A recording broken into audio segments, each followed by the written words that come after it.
Praise the Lord. ஆண்டவர் ரட்சகருமாக இயேசு கிறிஸ்துவின் நாமத்தினாலே உங்களுக்கு என் அன்பின் வாழ்த்துக்கள். வருஷத்துடைய கடைசி நாட்களுக்குள் வந்துட்டேன்ல. இப்போ தான் அந்த வருஷம் ஆரம்பித்தது போல இருந்தது. ஆனால் வெகு வேகமாக நாட்கள் ஓடி வருஷத்தை முடிக்கிற நாட்களுக்குள்ளாய் வந்துட்டோம். ஆண்டவர் இதுவரைக்கும் நம்ம எவ்வளவு ஆச்சரியமாய் நடத்தி வந்தார், எவ்வளவு அற்புதமாய் நடத்தி வந்தார். ஒரு தகப்பன் தன் பிள்ளையை தோளிலே சுமக்கிறது போல சுமந்து கொண்டு வந்தார் இல்லையா? ஆகையினால் அந்த ஆண்டவருக்கு நன்றி சொல்லுவதற்கு நாம் கடனாளிகளாக இருக்கிறோம். ஆண்டவருக்கு நம்ம எப்படி நன்றி சொல்ல முடியும்? நாம் தேவனிடத்தில் காட்டுகிற அன்புதான் நாம் செலுத்துகிற நன்றி. இங்கே அப்போஸ்தலனாகிய பவுல் எவ்வளோ அழகான ஒரு வார்த்தையை, இருதயம் உடைக்கிற ஒரு வார்த்தையை சொல்லுகிறதை பார்க்கிறோம். ரோமர் 8ஆம் அதிகாரம் 36ஆம் வசனத்தில், கிறிஸ்துவின் அன்பை விட்டு நம்மை பிரிப்பவன் யார்? கீழே ஒரு பெரிய லிஸ்ட்டு கொடுக்குறாரு. உபத்திரவமோ, வியாகுலமோ, பசியோ, பட்டயமோ, நாசமோசமோ, அடிகளோ, காவலோ, கட்டுகளோ, மரணமோ, எதுவாக இருந்தாலும் கிறிஸ்துவின் அன்பை விட்டு என்னை பிரிக்க முடியாதென்று நான் நிச்சயித்திருக்கிறேன்.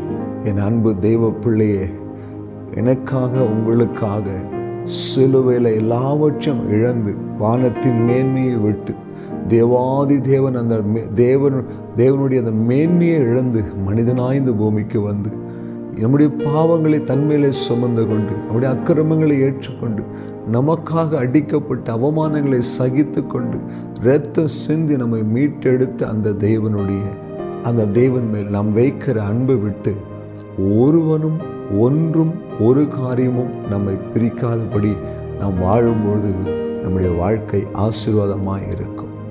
இன்றைக்கு ஒரு சிறு காரியத்துக்கு கூட பின்னிட்டு போகிறவர்களை பார்க்கிறோம். தேவைக்காக இயேசுவை தேடி ஓடி வரார்கள். நான் நடத்தி கொண்டிருக்க இந்த சபையில் கூட அநேகர் இயேசுவை தேடி வருவாங்க. வரும்போதே ஒரு பெரிய லிஸ்ட்டு வச்சுருப்பாங்க. இதெல்லாம் இயேசு எனக்கு செய்வாரா, இதெல்லாம் இயேசு எனக்கு கொடுப்பாரா, கொடுத்தா நான் வருவேன், இல்லை நான் வரமாட்டேன். தேவைக்காக இயேசுவை தேடி வருகிற ஜனக்கூட்டம்.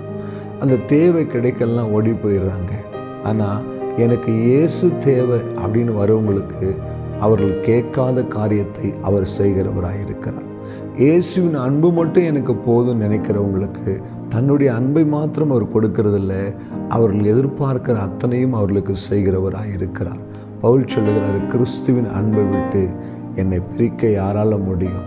என் அன்பு தெய்வ பிள்ளையே, அவர் நம்மீது அன்பு கூர்ந்தபடியினால் நம்முடைய பாவங்களுக்காக கிருபாதார பலியாய் தன்னையே ஒப்பு கொடுத்தார். அவருடைய அன்பை அவர் ப்ரூஃப் பண்ணுறதுக்கு அவர் தேர்ந்தெடுத்தது என்ன தெரியுமா? சிலுவை மரணத்தை. அப்போ இயேசுவின் மேலே நீங்கள் நானும் வைத்திருக்க அன்பை நிரூபிப்பதற்கு நம்மகிட்ட என்னங்க இருக்குது? அந்த அன்பை வெளிப்படுத்துவோம். அந்த அன்பை கொண்டு மற்றவர்களுடைய இரட்சிப்புக்கு காரணமாக இருப்போம். தேவன் நம்மேல வைத்த அன்பை நாம் அவருக்கு திரும்ப செலுத்துவோம்.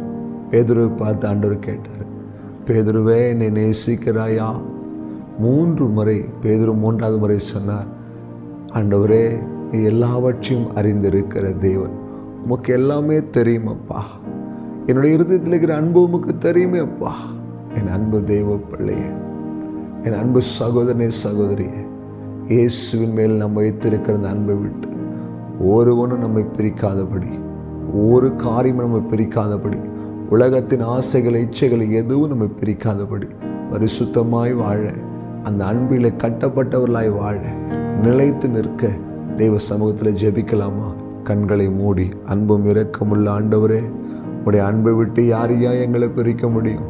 இந்த வருஷம் முழுதும் தகப்பனாய் சுமந்து வந்தீரே, தாயே போல அணைத்து நடத்தினீரே. தொடர்ந்து புதிய ஆண்டுக்குள்ள பிரவேசிக்க போற பிள்ளைகளோடு இருந்து நடத்தும். ஒப்பு கொடுக்கிறேன், தாழ்த்துகிறேன் இயேசு கிறிஸ்துவின் நாமத்தில் பிதாவே, ஆமேன். ஹல்லேலூயா. God bless you.